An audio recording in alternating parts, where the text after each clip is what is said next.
पेण तालुक्यातील वरवणे शासकीय आदिवासी शाळेतील 4थी मध्ये शिकणारी खुशबू नामदेव ठाकरे हिच्या मृत्यू प्रकरणी न्याय मिळवून देण्यासाठी काँग्रेस पक्षाचे आमदार पुढे सरसावले आहेत। अमरावती जिल्ह्यातील आदिवासी आमदार हेमंत ओगले यांनी अर्थसंकल्पीय अधिवेशनात सलग दुसऱ्यांदा प्रश्न उपस्थित केला। दरम्यान खुशबू मृत्यू प्रकरणी तिच्या कुटुंबियांना न्याय देईपर्यंत आमचा लढा सुरू राहिला असा निर्धार पेण येथील कार्यकर्त्या नंदा म्हात्रे यांनी व्यक्त केला आहे। शासकीय आश्रमशाळा वरवणे, तालुका पेण, जिल्हा रायगड येथे शिकत असलेली खुशबू नामदेव ठाकरे, मी कालही हा विषय घेतलेला आहे अध्यक्ष महोदय। या 9 वर्षीय आदिवासी बालिकेचा कुष्ठरोग संशयित म्हणून कुष्ठरोगाचे औषध देऊन उपचार चालू केला होता। कामर्ली प्राथमिक आरोग्य केंद्राने यांना वारंवार सांगूनही तोच उपचार चालू ठेवला आणि शेवटी 22 जानेवारी 2025 रोजी ही 9 वर्षाची बालिका हिचा दुर्दैवी मृत्यू झाला।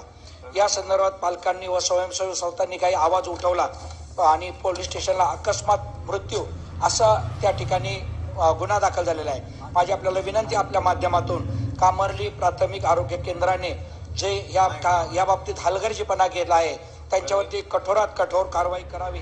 कारण शेवटी एक सामाजिक कार्यकर्त्या नंदा म्हात्रे आणि आदिवासी संघटनेचे जिल्हाध्यक्ष आहेत यांनी काही त्या बाबतीत आवाज उठवलेला आहे, परंतु त्यांना त्या बाबतीत काही मदत मिळत नाही।